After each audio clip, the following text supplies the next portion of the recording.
Alex, so welcome back to another reading vlog.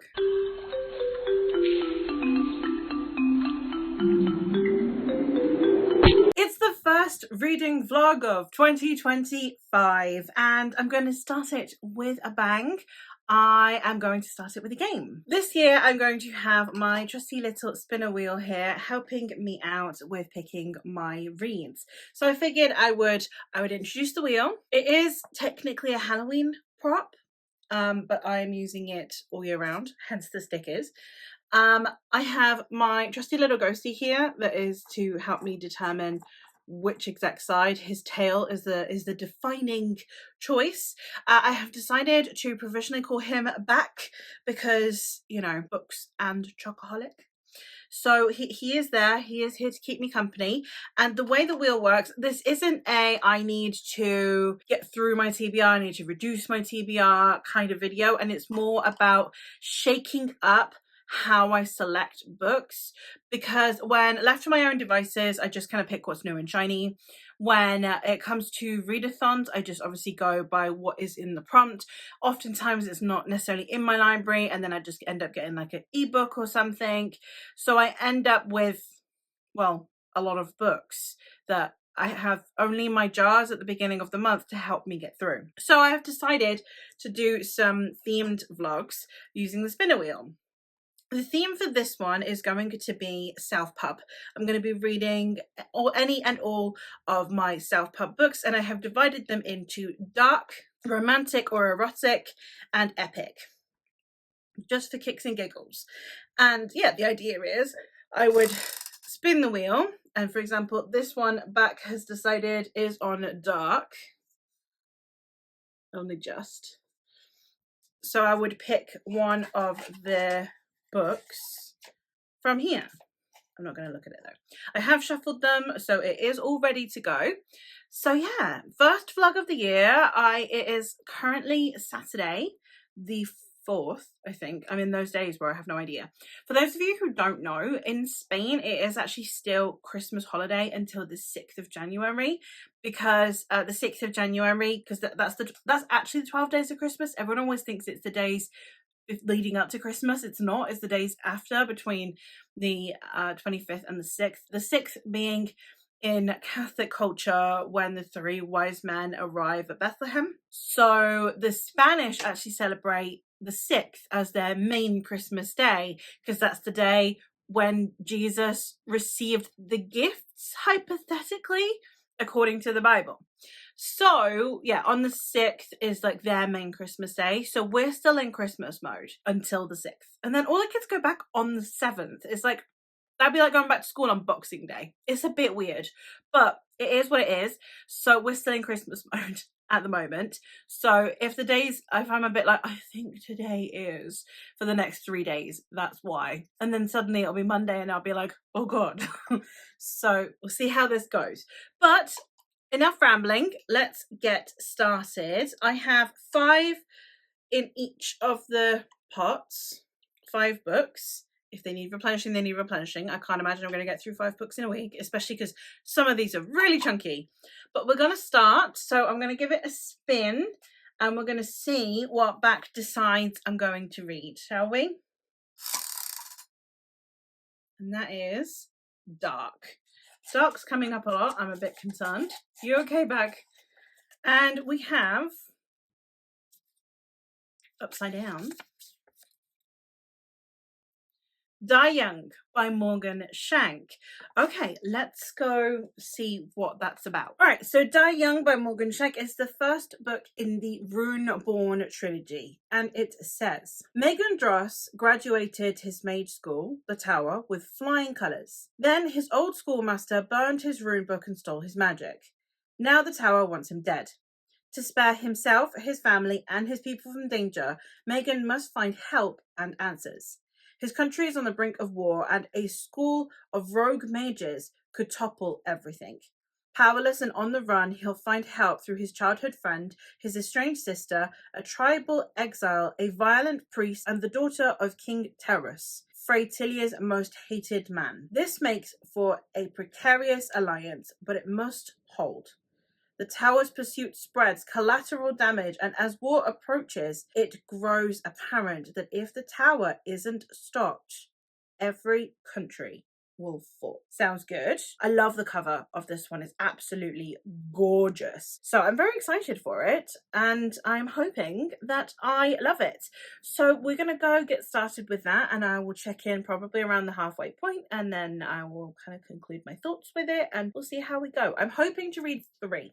3 is a good number for this vlog. Obviously, because it's 10 days as well, because it's like Saturday, Sunday as well. No, that's 9 days. How many days? It's 9 days. I can count. I am hoping that it will be okay. But also, this one's a chunky one. It is 623 pages. So it is entirely possible that I am overstretching myself.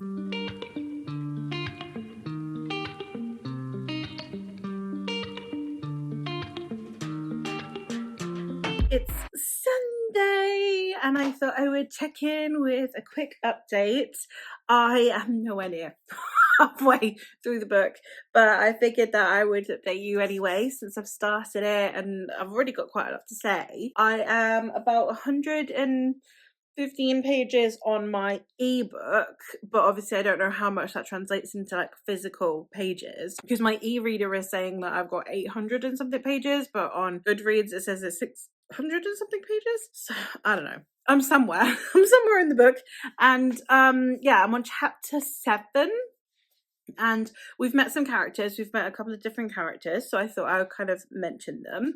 The first character that we mentioned is what I'm assuming is going to be the protagonist, Megan. From what I read of the synopsis to you yesterday, that is kind of like already happened in a way. Like we're at the point where he is fleeing, and it starts out where he's in this like wagon that has really disgusting smelling carcasses in it, and like it's really descriptive from the get-go, which is cool. And then we have him and his friends, and like he's questioning people's loyalty, like whether or not they'll stick through all of the hardships that he knows they're going to have to endure, which is interesting. He's quite an interesting one to follow. He's kind of the one that's a little bit more action packed in terms of story. The second perspective that we get is called, what's her name? Itula? I've never had to say these names out loud before. Itula, maybe? And she is patrolling the area, trying to investigate something that keeps happening. And she encounters a little boy whose family have been murdered, and she needs to go like help him on his way. That's a very interesting one. She's very compassionate. The little boy is very sweet. And then we're following the princess, who is called, I want to say Ethelan. I have no idea how I'm pronouncing these names. I probably should figure out how to pronounce these names before I do updates, because I just read them, I'm like, oh, that person, and the image pops up in my head. But she is the princess of this kingdom, and everyone hates the king, and then she's going to be marrying into this other kingdom, and she is fully aware that her marriage is potentially going to spark war, like an outbreak, a rebellion of some kind. And it's how she's kind of tackling that, because it's like the marriage is a necessary political alliance, but it could be, you know, the matchstick in the tinderbox. Overall, I'm really enjoying it. I'm really liking the writing style. Like I said, it's very descriptive in a good way, not in like what I suspect Robert Jordan is. But I didn't know it was going to be multi-POV, so that kind of took me by surprise. So I was reading Megan's perspective, and then suddenly there's other characters there, and I'm like, whoa, okay, hi. And because you just get thrown in, you don't really know anything, like what is exactly happening yet. I'm 100 pages in, and I still have no clue what the fuck is happening. Most of it. Like, if I hadn't read the back, I'd just be like, what? About everything. It's got loads of time to develop. You know, apparently it's 800 pages, so I've got 700 pages left.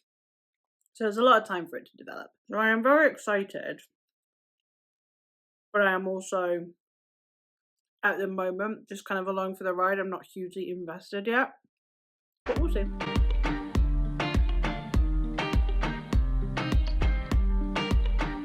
Hey vlog, so I am back into a routine today. I didn't vlog anything yesterday because, as I said, it was Reyes, it was Spanish Christmas, for want of a better word. So we're back in it today. The kids are back at school. I am home alone. I have work to do, And then I am potentially going to go fill out the magical readathon journal that I have. That sounds like it might be fun, just to kind of like ease myself back into stuff. It's such a long holiday off, which is lovely, but then my brain gets really frazzled.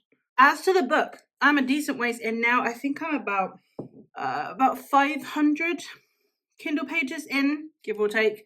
I read a really decent chunk on Sunday, and then a tiny bit yesterday, and then a bit this morning. So yeah, lots to update you on, but not a lot to say. The first, I want to say 300 ebook pages are just getting to know characters and kind of moving them about the map a little bit. You know, this is gonna sound weird. You know when you're playing like the long-winded type board games, and at the beginning you're just kind of figuring out what you want to do, and you're just moving pieces around the board and just kind of getting used to how this particular round of the game is going to work.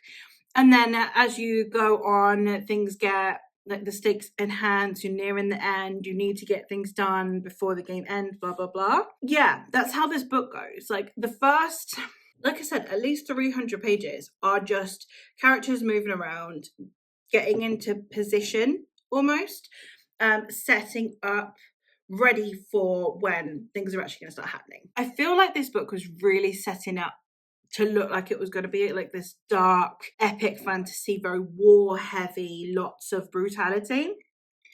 And while it doesn't shy away from like gory depictions, very, very action light. There's not very much action happening at all. Not as dark as I thought it would be. As I said, it does depict gore, like it does describe gore as gore, but not in a way that is like, this is really dark, this is really messed up. It's just, this is war, which is fine. I'm fine with that. But I think when you're expecting something to be about war, you expect it to have a level of action. Like we've had no battle scenes or like no like thorough, in-depth, lengthy OTT battle scenes yet, and things like that. So I think it took me a little while to manage my expectations, but the writing style is fantastic. Absolutely brilliant writing style. Really compulsively readable. My one quibble with the writing style, my one issue that I have is that it does do the good old-fashioned, I'm going to do some exposition via dialogue thing, which is a pet peeve of mine. Like no one sits in a pub and just gives their entire life story immediately. You know, so you have this woman's in a tavern and she sits there with this other dude who's a different POV, and she's just like, this has happened, and he's like, but how do you know? And she's like, oh, because of this, and he's like, and how do you know that? And she's like, oh, because I'm from here, and because I did this, and because this is my culture, and because this, and like there's just this back and forth of just like, okay, like realistically, either you would just put forth all of that information of like, look, I'm from here, I'm from this, I know this because of this, and this is what happened.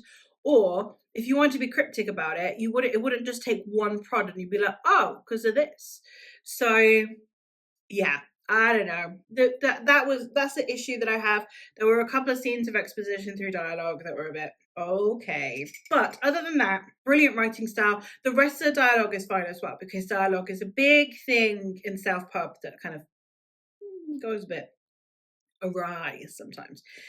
Dialogue the rest of the time is fine when it's not doing random exposition. I am enjoying it. I'm just not hugely invested yet. Like we've just taken our time getting to know characters, and that's it so far, which is fine. And I am looking forward to reading more. So at least there's that. I haven't got obviously that much longer to go now. I've got 300-ish ebook pages to go. So hopefully between today and tomorrow, I should be able to finish it, which means that then I'm probably only going to get 2 books into this vlog, which is very sad. But we shall see. In terms of everything else with my day, I am going to be going through all of the things that I need to do for this week. I have got a Clever Fox planner.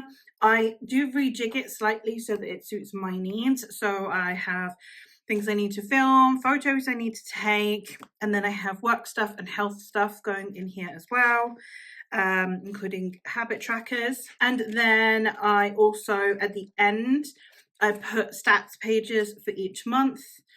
And yeah, so I'm going to go spend some time just setting up this week's journal, because obviously I'm starting on a Tuesday.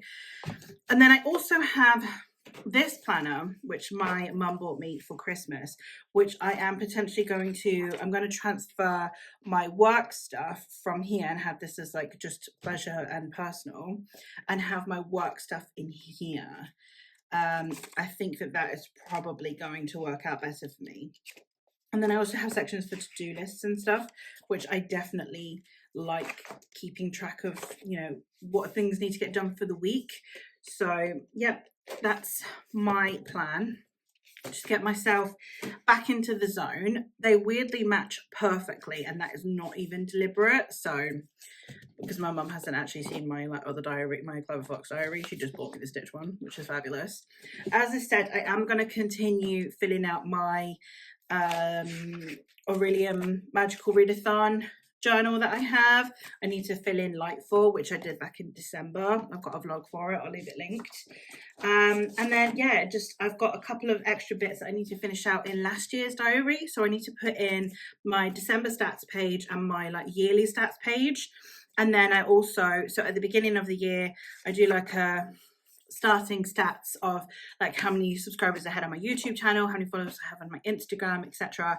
And then I'm going to, at the end of the book, also put my ending stats. So that's where I am at the moment.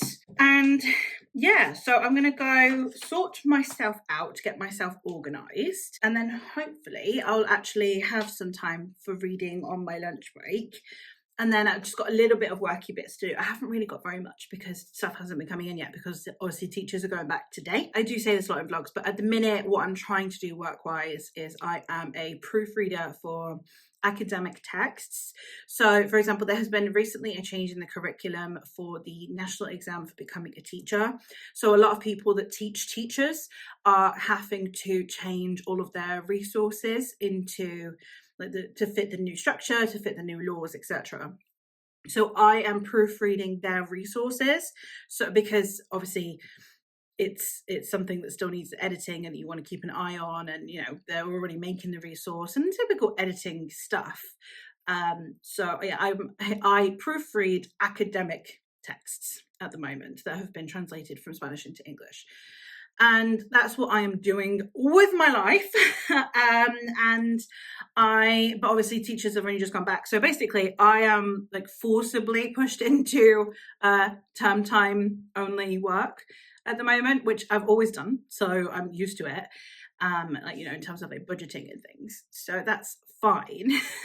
But yeah, teachers are going back today. So I don't have a load of resources that I need to do at the moment. I have one thing that needs checking because they don't actually need it until next week, but I'll probably do that now because I imagine more stuff is going to come in. So in the meantime, I have today to try and get myself back into like a work mode, but I don't actually have really much work, which is great.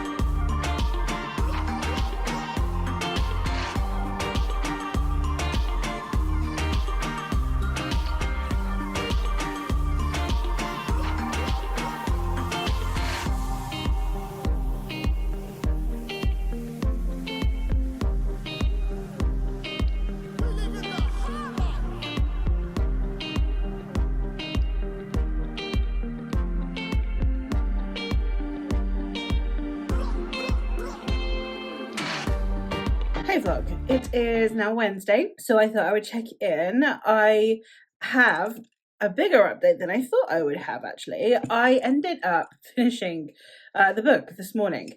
I ended up having a huge reading session yesterday. I had one in the afternoon and then I also had one at night. and I ended up reading like over 200 pages. I was trying to take yesterday quite slowly, like I'd said, to kind of get back into the routine. And yeah, I did just that. So I did my planning, I did my journaling, I did a little bit of work, and then yeah, I just decided that I would get some reading in, and I did, and I had a great time. So the book, I have ended up giving this, I think, a 4-star. I haven't run it through Corpal yet. I still need to set up the new Corpal for 2025. I'm very excited for it though. I like the idea of the new colors being revealed as you go. That sounds very exciting. I like the perspectives. I like the characters. I think that they were really, really well executed. I think that the plot was really good and the writing was really good as well. But my issue, like I said before, was a bit the dialogue, because it would go from being kind of casual, and granted it did depend on the relationship, which was quite good, because amongst friends the dialogue would be really casual, and then amongst unknown people it would be really formal. But the level of formality to informality was really jarring, because the informal part sounded almost contemporary, but then the really formal part sounded archaic. So I felt a bit conflicted about that. That's why I know it's not going to get 5 stars, because otherwise it would get 5 stars, because like I said, the plot was fantastic.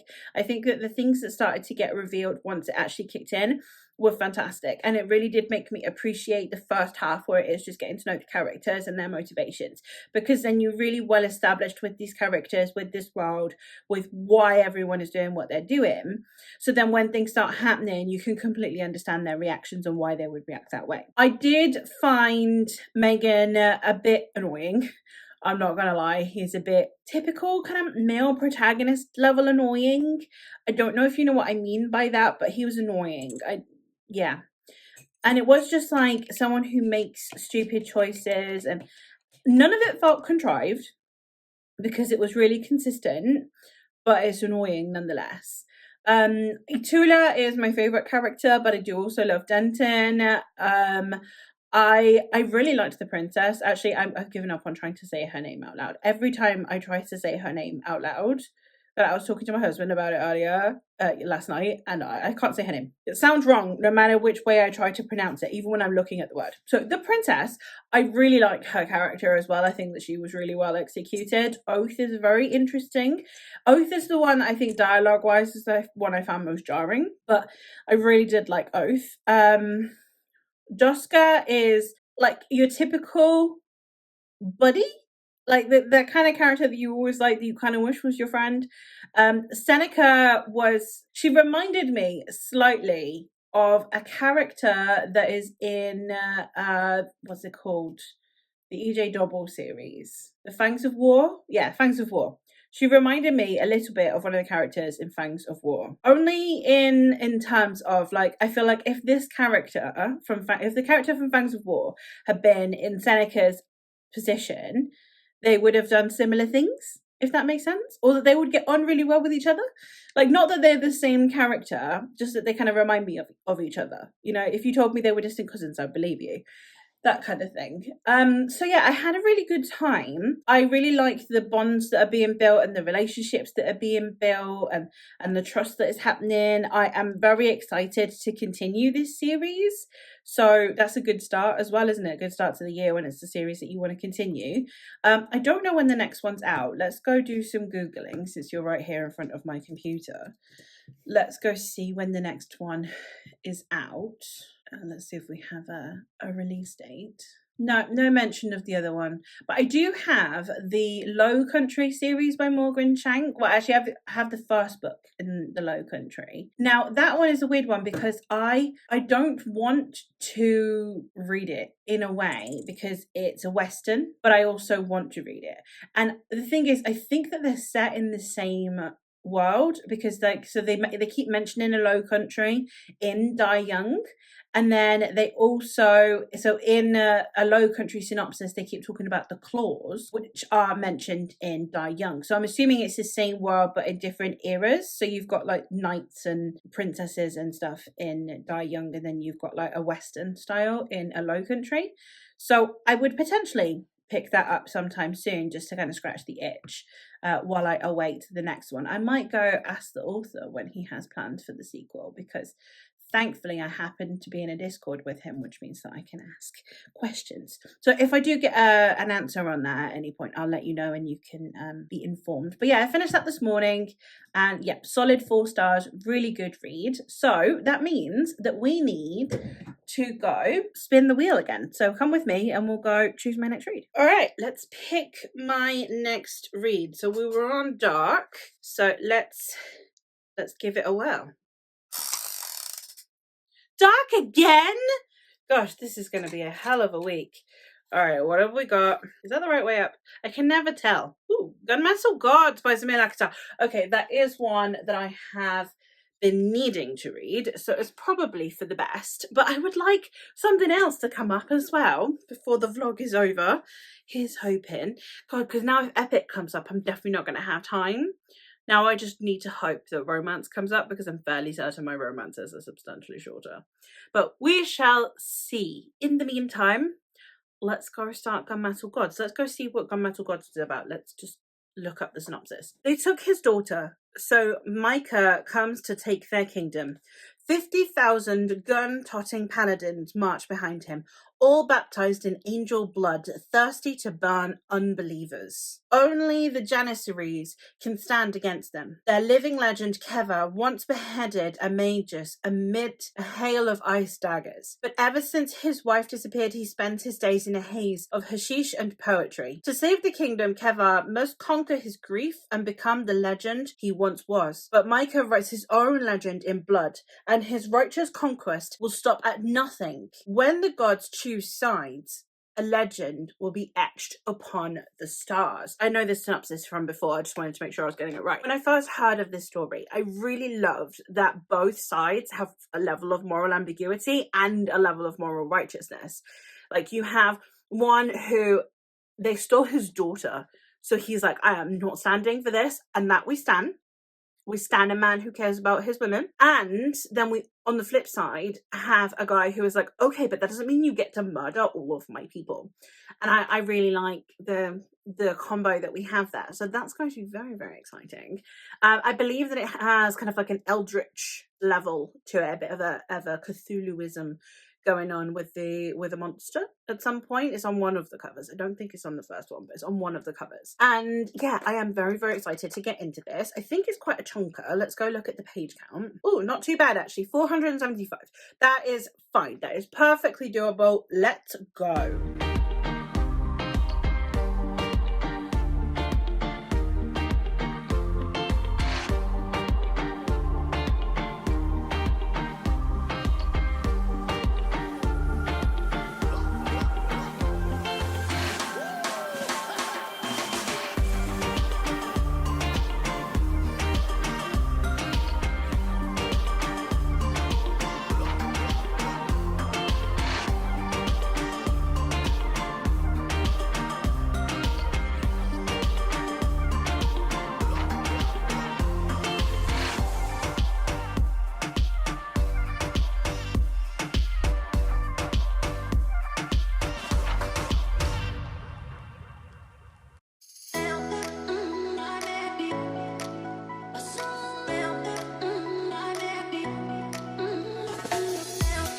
Vlog.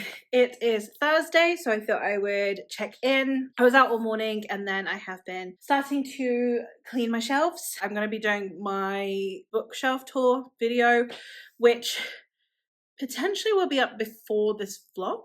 If not, it's the video after this vlog. It's sometime in the same week as this vlog. So cleaning all of my shelves, getting them nice and ready, and then I need to still do the ones upstairs, and I have like a little one in the corner behind you that needs doing. They're getting organized, they're getting tidy, they're looking good.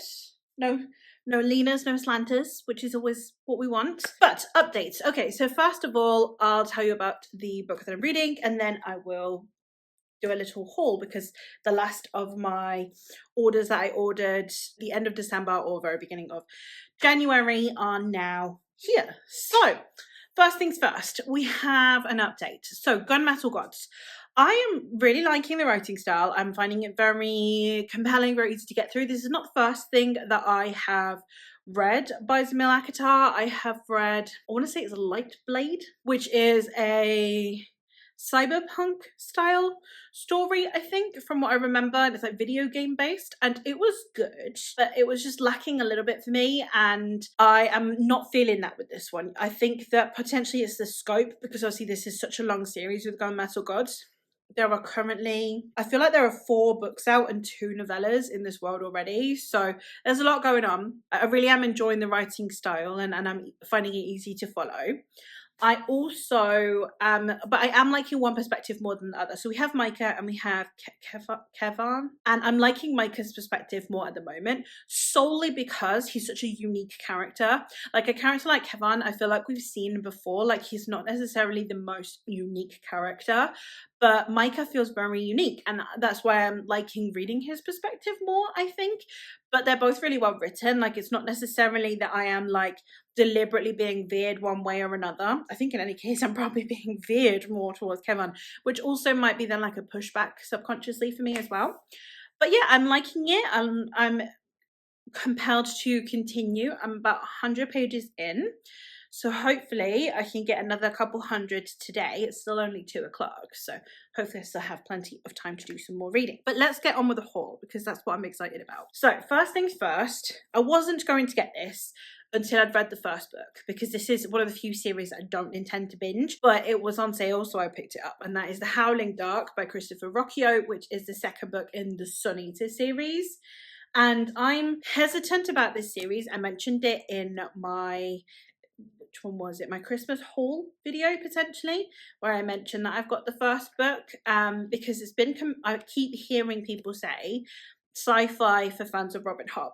Now, I like, my favorite series of all time is The Realm of the Elderlings. Me and my husband, like, it's our series. It's the one that we just chat about whenever.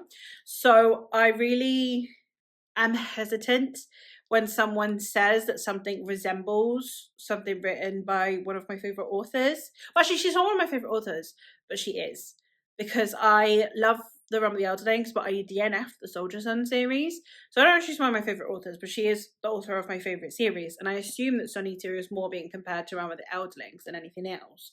So I'm hesitant, but I am really hoping that I will love this series, because I really want more sci-fi in my life, hence the purchase. Then we have, what else do I have? I have the second Malazan book. I am participating in a read-along that is being hosted over on the Brothers Gwyn channel. I'm reading the first book, Gardens of the Moon, this month. So then I figured I'd have Dead House Gate just like lined up and ready to go for when I move on to this one. I don't know if I'm going to do one a month. I'm going to see. I think my approach is going to be, I'm going to attempt to do one a month. And if 1 month here or there I can't because of other commitments, then it's no big deal. But like the goal is 1 a month, and I would kind of like to at least get through 8 or 9 of them this year, but we'll see, because I swear they only get chunkier. Like this book already looks chunky, but it's Bible pages. Like this paper is see-through, and yeah, it is over 900 pages, which is concerning. So we'll see how I fare, but it is a reread for me, but I don't remember very much. I've said this before, but because I have read them via audio and didn't retain very much, that's why I stopped listening to the audiobooks and I'm switching to physical. So it is a reread for me, but again, I can't remember very much, and it was like 5 years ago.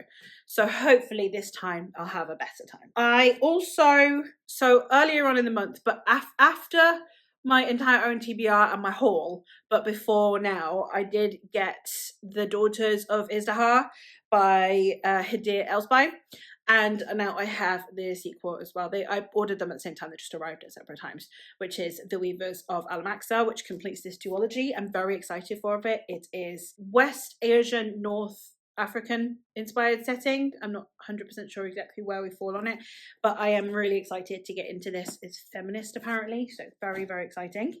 I did also, because I'm reading through this series slowly but surely, I'm kind of picking them up whenever they come on sale. So I did pick up The Words of Radiance by Brandon Sanderson, the second book in the Stormlight Archive. I have the UK paperbacks, so it's in 2 halves.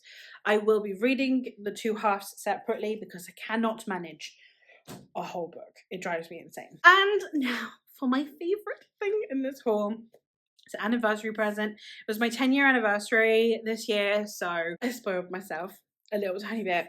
But I have Pride and Prejudice in Space, which you'd think that after I've held up Brandon Sanderson, Christopher Rucchio, and Stephen Erickson, that everyone else is probably like, oh, those are really exciting. But this is the one I'm excited about. Pride and Prejudice is one of my favourite books of all time. I mostly read fantasy, but one of my absolute favourite books, my favourite film ever is Pride and Prejudice, the 2005 version. And yeah, it's one of my favourite stories.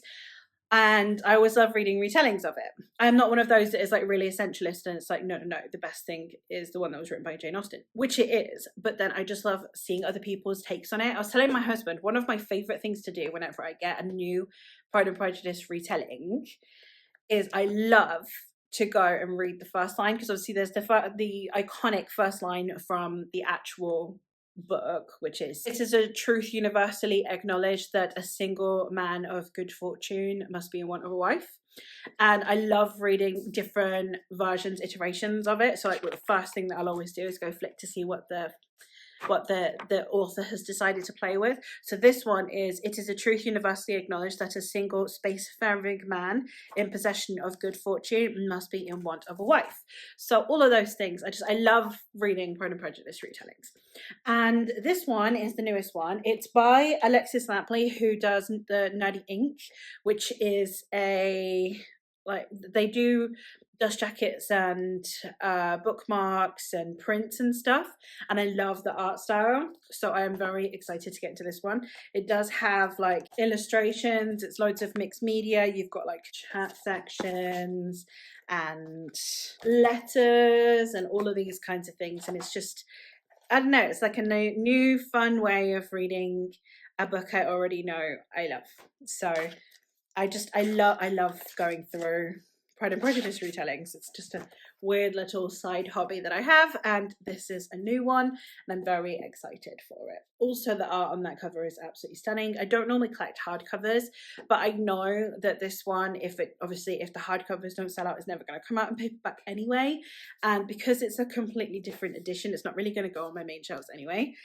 So it doesn't really matter, and therefore I got myself this lovely hardback. It's printed directly onto the hardback. It's a naked one, and I'm really, really excited to get to it. And I am doing a Jane Austen themed vlog at some point later on in the year, so that's when that will come up. I did also pick up some wool so that I can potentially continue practicing my knitting. Got them in my favourite colours. And yeah, that's it for my haul. So now I am going to go continue cleaning shelves, and then hopefully I can get a little bit of reading in. Good morning, vlog. It is Friday, so I thought I would check in. I have received more posts, so I will haul those first, so that then I actually dedicate the appropriate amount of time to talking about my book in this reading vlog. Who'd have thought?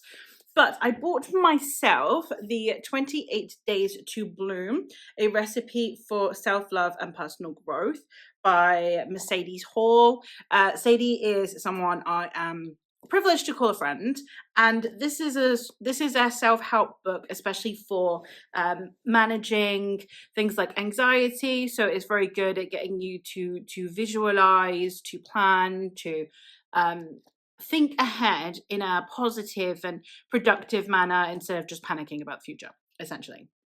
I am going to be doing a Sadie vlog at some point, because she, spoiler alert, is going to be my next my friends take over my TBR. So I am going to potentially start the journal when I am also doing my Sadie vlog, and we'll see how well it works for me and which elements I find most useful, which ones I like. It is a workbook, it's not a novel, so it's you fill it out. What I will probably do is this time round fill it out in here, and then if I ever feel like I need to come back to it, I can just use a notebook and do the same activities again, because it is mostly just lines, so I could just technically put which part I'm on in a notebook, and it would work exactly the same way. So I'm very excited about this, and hopefully I again will get a lot out of it.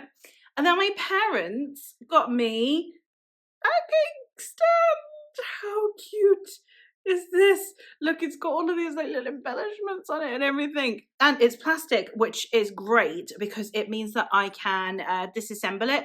I was looking at all of the actual crockery ones, and they're great, but like this takes up so much space. Like I don't have, 6 people live in this house. I need 6 people worth of crockery.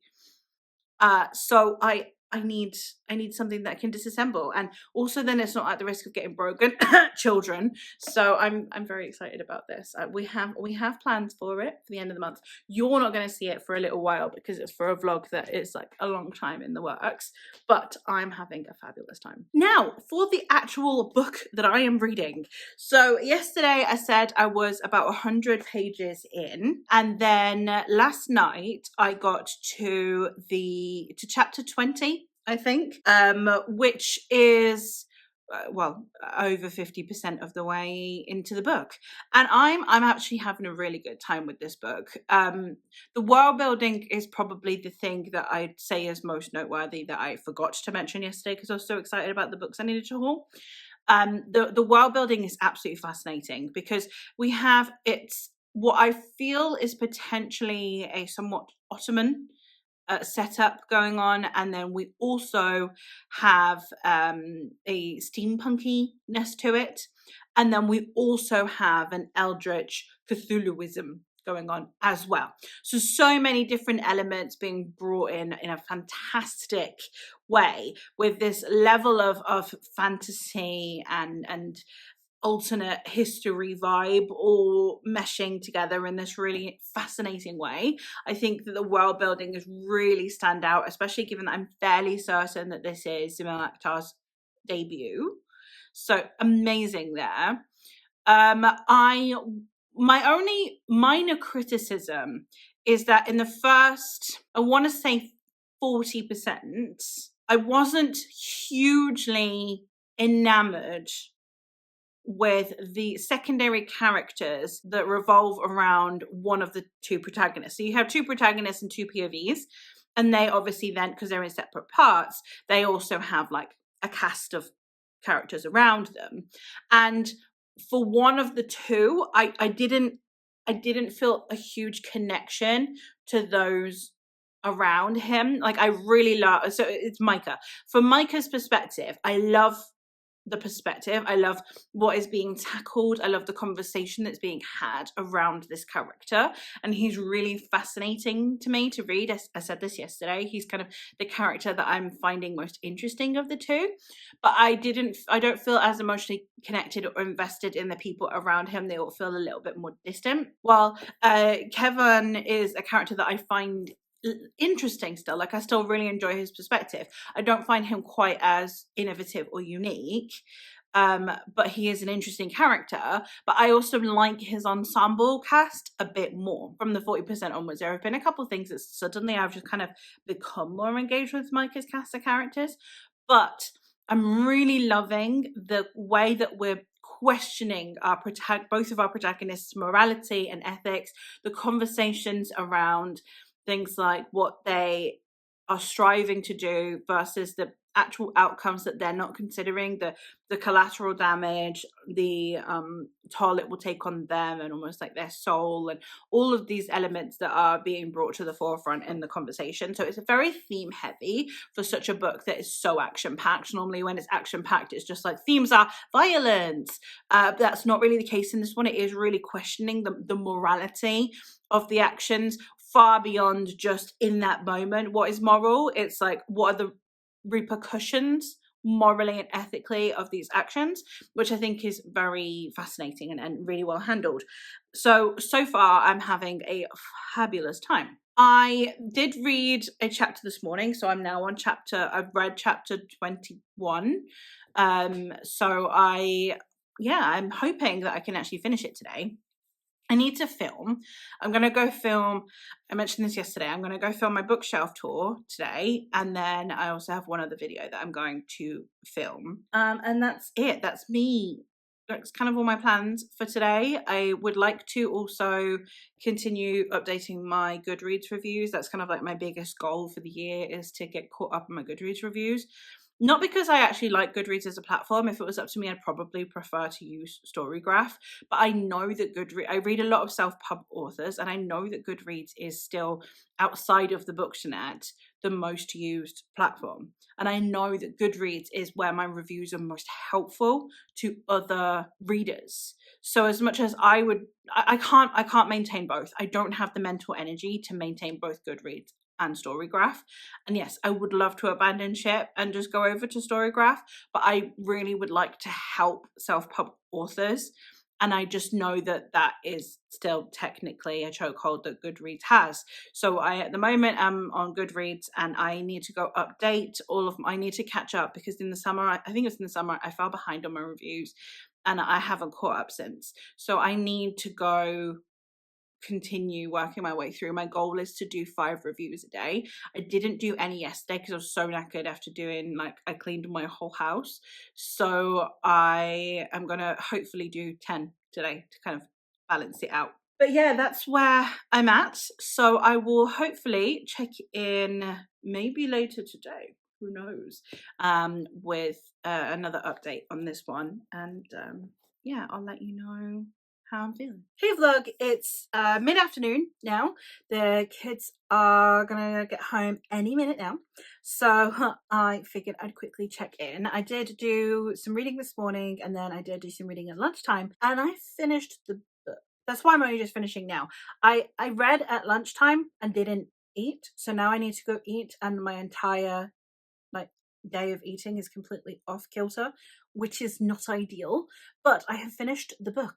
I had such a good time with this. It was so compulsively readable. It was so easy to get through that I didn't even feel the length of it. Not that it's particularly long. It's under 500 pages, which again for fantasy is not long at all. So that also might have been it. I kept maybe thinking, oh, I've got loads to go, so I need to keep going.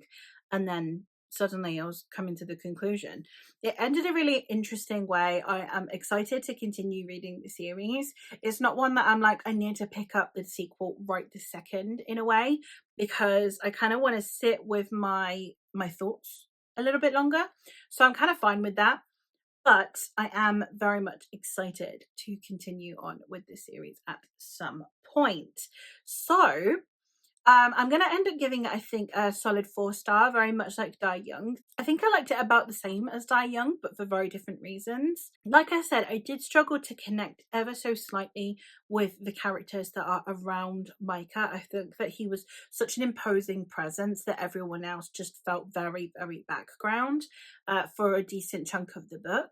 And then there were also just instances where I kind of really wanted to get back to Micah's perspective. So it was a very conflicting one in that sense.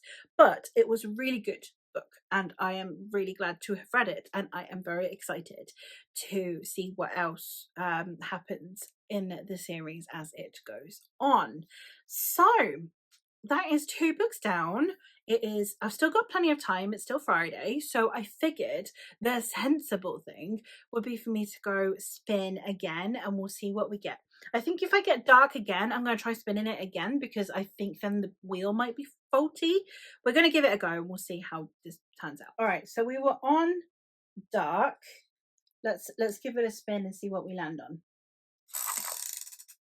Ooh, we are on romance.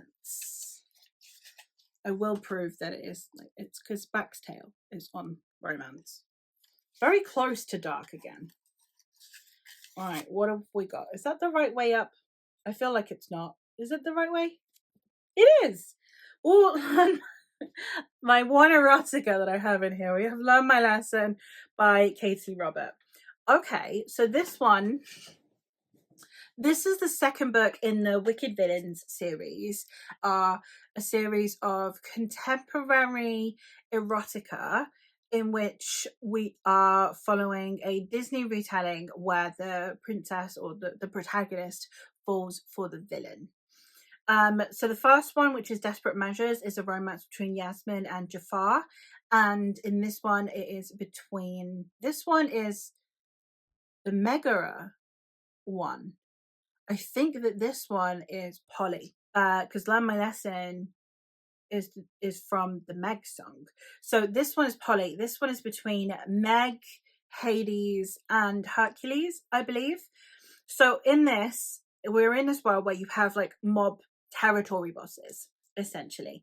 And then you have Hades' underworld is like this BDSM nightclub, which is a neutral territory called the underworld. And Meg works for Hades. And yeah, it's going to be a romance, I believe, between Hades, Meg, and Hercules. Like they're all going to be in a throuple. I haven't read many throuples. I've read reverse harems, and I've read Why Choose, but I haven't read a throuple. So that's going to be very interesting. Especially, I'm very interested to see how the romance works between the three. But yeah, I'm very excited for this one. Not what I was expecting to come up, but excited nonetheless. And I don't think this will take me very long at all.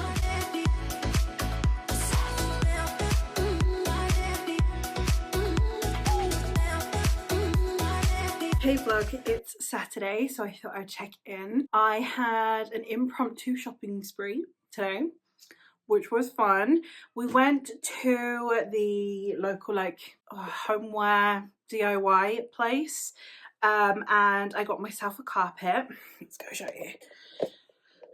I got myself a carpet in my bedroom, which is basically here for me to work out. I don't like using yoga mats or like sports mats. I'm a really sweaty person, so I can't actually do yoga on a sports mat without just slipping. So I don't like using those, and obviously it's hard on my back on the floor. So I always normally use the carpet in my living room. Now, one of the things that I wanted to do this year was work out much more regularly, instead of just when I have the time. And one of the reasons why my working out is stopped a lot is because my living room has a massive coffee table in the middle, oftentimes has kids' toys about and things. So it means that there's the whole task of cleaning up my living room before I can work out. As if I'm not already struggling with the notion of having to get up and actually start working out, I then also have to overcome the obstacle of I also need to clean my living room, and then I get distracted and I start cleaning other things, and then hey, it's been 2 hours and I still haven't worked out. So having a carpet here in my bedroom that has nothing on it, it's dedicated solely to a space where I can work out, was the best option for me. So we went and bought that, and then I also on the exciting side, I also upgraded my phone. I now have an iPhone 13. The one I normally film on, the one that you are on at the moment, is an 11. That one's going to be my husband's phone. He's not as into phones as I am, but I really wanted a slightly better camera. I'm sure you've seen it loads of times, but whenever I do any shots that are in the dark, like when it's not natural light and not white light, it really doesn't show up very well. So I really wanted to be able to have a better camera that would work better for vlogging. That was kind of my big thing for the year. I'm definitely working on vlogging more this year. So I got myself a new phone. That was my big purchase. I'm gonna go set up the phones, and then yeah, I'm gonna finish out this vlog on the 11. Just so there's not like a really weird inconsistency. I think that would be really jarring, but hopefully in the next vlog I'll actually be doing it on my new phone, which would be very exciting. As to book updates, so I started Learn My Lesson. I am about 30% of the way in, and it's not grabbing me. It's really not. Like, I am just not fussed. Hades is one of my favourite classic Disney villains. I really love Hades. Like, he's sassy, he's funny, and and Meg is also one of my favourite Disney girls, because again, she's sassy and she's funny and she's sarcastic, and she was the first time that I'd seen this girl in cartoon that wasn't this angel. She wasn't this good, wholesome, sweet, kind, selfless person. She'd done that. She'd been there. She'd done that. She'd done the selfless thing, sacrifice yourself for a dude, and it had paid her back with a lifetime of servitude and nothing to show for it. So I I really loved Meg and I really love Hades as a villain, and I'm just not vibing with that. Hercules being like, you know, the kind of the mockery of Hercules being this golden boy, being the knight in shining armor thing is quite cool. The way this throuple works isn't working for me. I think Harley LaRue has really ruined BDSM for me in a way, because one of the things that I love about Harley LaRue's depictions of BDSM is that you have really rough, kinky, sometimes even borderline violent sex that is completely paralleled with care and love and deep-seated respect for the other person. Like, everyone in her books are very caring of each other. They care a lot about why this person is engaging with the BDSM. There's reasoning to it, there's logic to it. It's not just, oh, I've got a thing for dominating people and beating the shit out of people having sex. So I love the juxtaposition that comes with this really gentle romance coupled with between like quite damaged people, and then this violent, almost violent and very intense sex. And this, it's just sex. Like, there's and that's fine. Like, there's nothing wrong with it. It's just that I've now discovered that I like more, and that's fine. So I'm just not vibing with this as much as I would like. So at the minute I'm just kind of muddling through it, which is a shame because Desperate Measures was my first erotica read as far as I'm aware. So it's a shame in a way that we have now this situation going on. With the second one, I don't know if I'll continue the series or not. We'll see how this ends, but for now it's fine. So it's Sunday and I'm DNFing on my lesson.